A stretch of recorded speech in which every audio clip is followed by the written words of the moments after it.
आज हम बात करेंगे एक ऐसी फिल्म की जो हमें दिखाती है कि युद्ध के बाद भी लोगों को कितनी तकलीफें सहनी पड़ती हैं।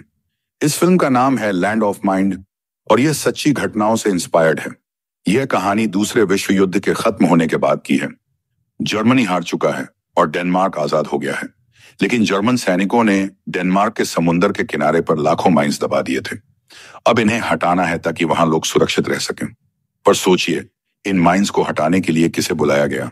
तो कहानी की शुरुआत होती है एक दर्दनाक सीन से, जिसमें कुछ बच्चे एक रोड की मदद से रेत पर रेंगते हुए माइन तलाश कर रहे थे। तभी एक लड़के ने माइन का ढक्कन खोला और उसका फ्यूज निकालकर माइन को बंद कर दिया। लेकिन उसी वक्त एक दूसरे लड़के ने माइन खोली और अचानक जबरदस्त धमाका हो गया, जिससे उसके दोनों बाजू उड़ गए।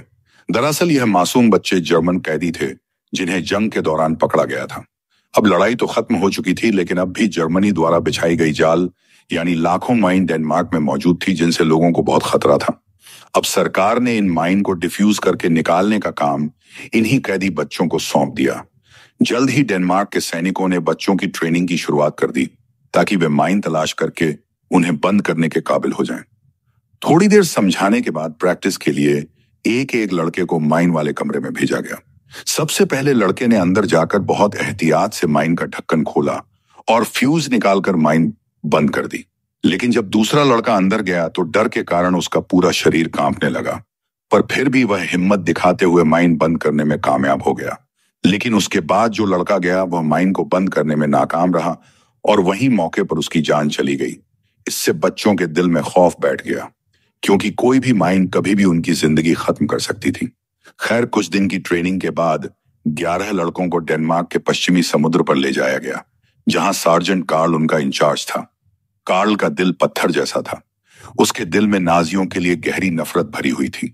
उसने देखा कि यह बच्चे महज 13-14 साल के हैं, पर कार्ल जैसे पत्थर दिल शख्स के लिए यह बच्चे सिर्फ माइन ढूंढने के औजार थे। फिर कार्ल ने बीच की ओर इशारा करते हुए कहा कि यहाँ 45,000 माइन तुम्हारे सिपाहियों ने दफन की हैं, जिन्हें अब तुम्हें निकालना है। उसने हुक्म दिया कि हर किसी को 1 घंटे में 6 माइन तलाश करके उन्हें बंद करना होगा, ताकि ज्यादा से ज्यादा 3 महीने बाद वे अपने घर लौट सकें। फौरन सभी बच्चे काम पर लग जाते हैं और रेत पर रेंगते हुए रड से धीरे धीरे माइन का पता लगाने लगते हैं। टर्नस्ट नाम के एक लड़के को एक माइन मिल गई और उसने अपनी ट्रेनिंग की मदद से उसे बहुत आसानी से डिफ्यूज कर दिया। इसी तरह उनका पहला दिन काफी अच्छा रहा, क्योंकि किसी की जान को कोई नुकसान नहीं हुआ। शाम को उन्होंने कपड़े के बैग में घास भरकर गड्ढे तैयार किए ताकि रात को चैन की नींद सो सकें।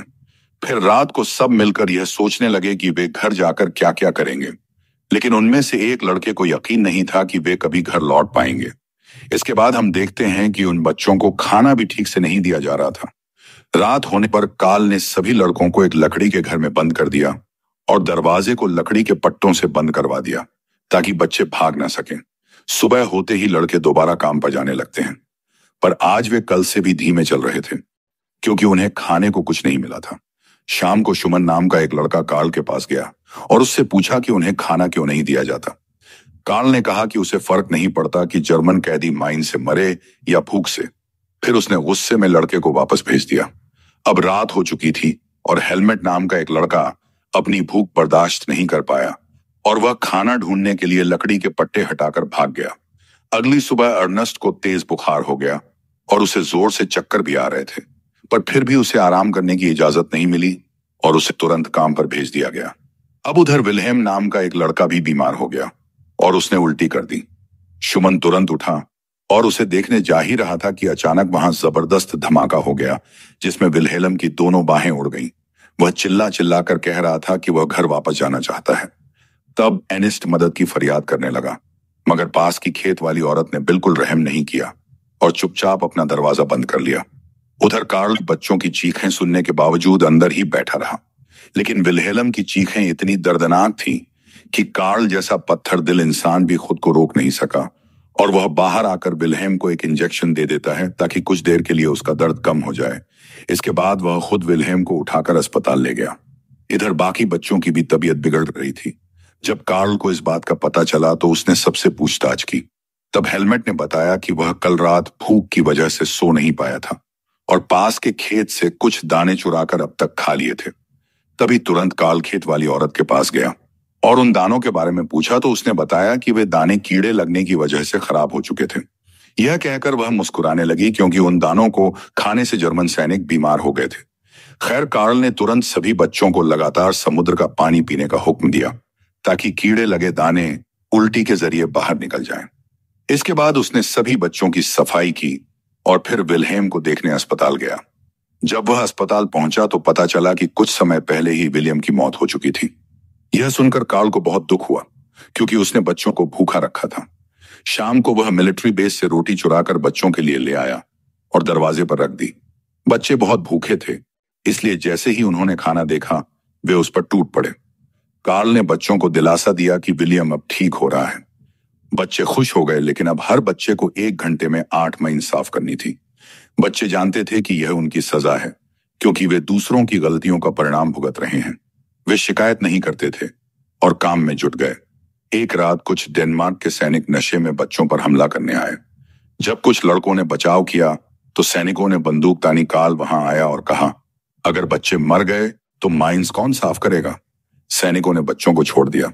अगले दिन स्कोम ने एक डबल माइन ढूंढी जो जानबूझकर रखी गई थी। उसने सबको सावधान किया, लेकिन किसी ने नहीं सुना। वर्नर माइंस निकालकर खुश था कि अचानक धमाका हो गया। अर्नेस्ट अपने भाई की तरफ भागा, लेकिन वह मर चुका था। कार्ल कुछ नहीं कर सका।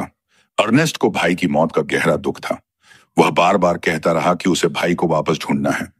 कार्ल ने उसे नींद की दवाई दी और सोचा कि यह एक मासूम बच्चा है, ना कि कोई सैनिक। फिर कार्ल ने स्कोम को विलियम की मौत की खबर दी। स्कम पहले से जानता था। सभी बच्चे घर जाना चाहते थे, लेकिन अब स्कम को यकीन था कि वे शायद कभी नहीं जाएंगे। कार्ल ने उन्हें भरोसा दिया कि सब ठीक हो जाएगा। रात को कार्ल ने दरवाजा बंद नहीं किया और खुद रोटी लाने गया। अगले दिन बच्चों को आराम दिया गया और वे समुद्र किनारे फुटबॉल खेलने लगे। फिर अचानक जोरदार धमाका हुआ जिसमें कार्ल का कुत्ता मर गया, जबकि उस इलाके की सारी माइंस हटा दी गई थी। कार्ल को लगा कि बच्चे झूठ बोल रहे हैं। उसने एक बच्चे को कुत्ते की तरह भौंकने की सजा दी और फिर सबको क्षेत्र की जांच के लिए भेजा। जब एक बच्चे ने इनकार किया तो कार्ल ने उसे थप्पड़ मारा। बच्चे मिलकर उस इलाके में गए ताकि बाकी माइंस ढूंढ सके। वह बच्चा जो थप्पड़ खा चुका था थक कर भाग गया। स्कोम ने बाकी बच्चों को समझाया कि जैसे ही माइंस साफ होंगी उन्हें घर भेज दिया जाएगा।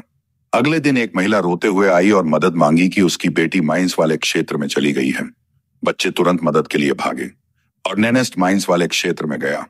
लड़की को उठाया और स्कोम को दिया। फिर वह वहीं खड़ा रहा। जब उसे बुलाया गया तो वह मुस्कुराते हुए माइंस के बीच चला गया। अचानक धमाका हुआ और वह मर गया। यह देखकर स्कोम भी टूट गया। कार्ल ने कहा कि वह जल्द ही घर लौटेंगे।